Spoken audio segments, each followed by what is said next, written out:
Bonjour, la nouvelle version de la plateforme logicielle Oros, Navigate 2022, est disponible. Elle apporte de nouvelles fonctionnalités et des améliorations significatives des performances.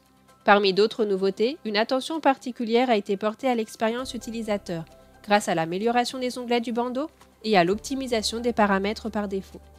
Dans cette vidéo, nous allons parcourir les onglets du bandeau en faisant un focus particulier sur les nouveautés. Commençons par l'onglet Home. L'onglet Home offre un accès direct aux commandes de base pour effectuer des mesures. La section Go to Result et les sections Ouvrir et créer un nouveau projet permettent à l'utilisateur de configurer un projet de zéro en quelques clics seulement.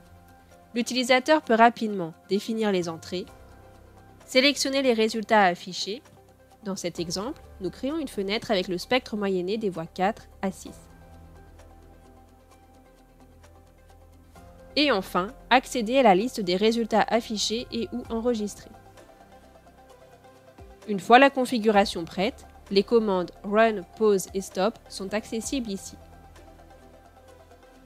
Les fonctions Go to Result, sélectionner les entrées, afficher les résultats, liste des résultats, restent disponibles à tout moment en bas de l'écran. Il en est de même pour les commandes de mesure. Comme toujours, gardez à l'esprit que Navigate peut être utilisé en mode online ou en post-analyse si un signal a été enregistré. Vous pouvez désormais également passer d'un mode à l'autre en utilisant la nouvelle icône en bas à droite de l'écran. Les options de sauvegarde, comme le nom des mesures, peuvent être modifiées ici. La configuration peut être enregistrée comme modèle et être chargée ultérieurement. Une nouvelle fonction vous permet d'ajouter rapidement une pièce jointe au projet actif et d'identifier facilement si une pièce jointe est disponible. Il est possible de joindre tout type de métadonnées, telles que des vidéos, des images, des rapports, des instructions, des procédures, des tableaux de données, etc. La boîte de dialogue Filtrer les projets donne la possibilité de définir les projets visibles dans le Project Manager. Le groupe Disque permet de gérer l'état du recorder. Il donne une indication graphique de l'espace disponible sur le disque et permet de télécharger des fichiers de signaux à partir du disque de l'analyseur.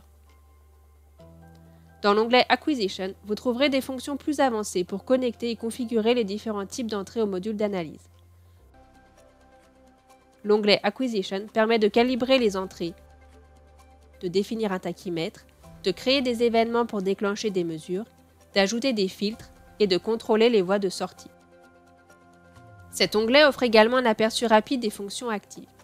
Par exemple, dans la configuration actuelle, vous pouvez facilement identifier qu'un événement Edge et un filtre intégrateur sont utilisés et vous pouvez accéder directement à leurs paramètres.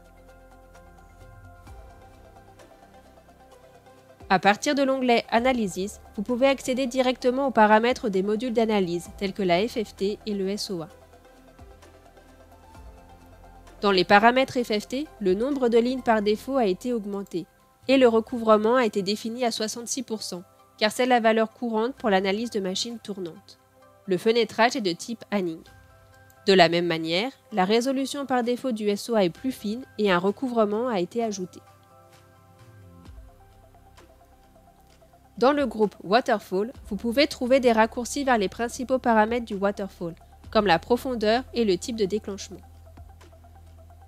L'onglet Data combine les fonctions d'importation et de partage de vos données, de filtrage de la liste des projets disponibles dans le Project Manager, de modification du mesure, de gestion des données sur le disque de l'analyseur et de gestion de configurations spécifiques telles que des modèles pour les instruments OR10 ou des configurations pour l'enregistrement direct. Dans l'onglet Display, vous trouverez un assortiment d'outils pour gérer l'affichage des résultats pendant ou après l'acquisition sans affecter les données.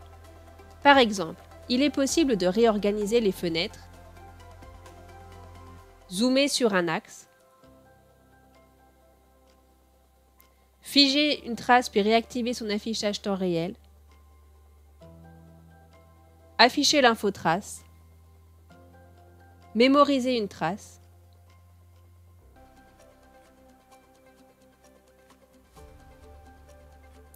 naviguer entre les pages de résultats existantes,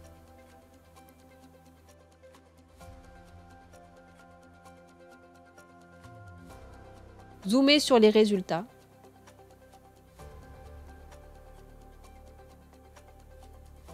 choisir un type de marqueur et l'insérer sur le graphique,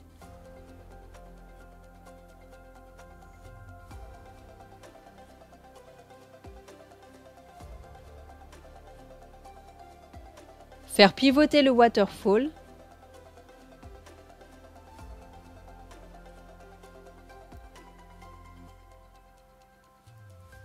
Modifier son type d'affichage et afficher ses sections. En quittant le mode Rotate, le mode curseur est activé automatiquement.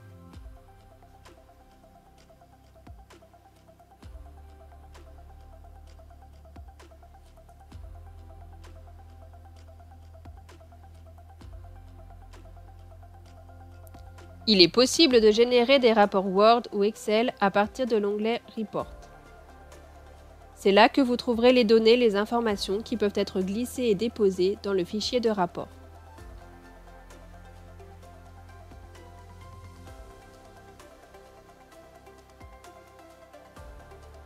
À partir de l'onglet Automation, vous avez la possibilité de créer et utiliser des macros, des séquences ou d'autres fichiers exécutables pour automatiser la mesure. Vous pouvez personnaliser le Control Panel pour créer des raccourcis vers des paramètres et des macros spécifiques. Et vous pouvez créer des masques pour comparer les résultats de mesure aux courbes de seuil et déclencher une alarme. Enfin, l'onglet Preferences offre un accès direct aux principales préférences de l'utilisateur, telles que les préférences générales, le gestionnaire de propriétés, ainsi que les options d'affichage des marqueurs, des graphiques et des fenêtres. C'est également là que vous trouverez la base de capteurs. Nous avons fini la présentation des onglets dans Navigate 2022. Lisez notre release note pour avoir une vision complète de cette version et visitez notre wiki pour trouver des détails sur la nouvelle interface logicielle. Gardez à l'esprit que les améliorations sont basées sur l'expérience de nos utilisateurs qui utilisent le produit tous les jours sur le terrain. Vos commentaires nous permettent d'améliorer continuellement nos produits. Profitez des avantages qu'offre Navigate 2022 et consultez régulièrement oros.com pour de nouvelles mises à jour.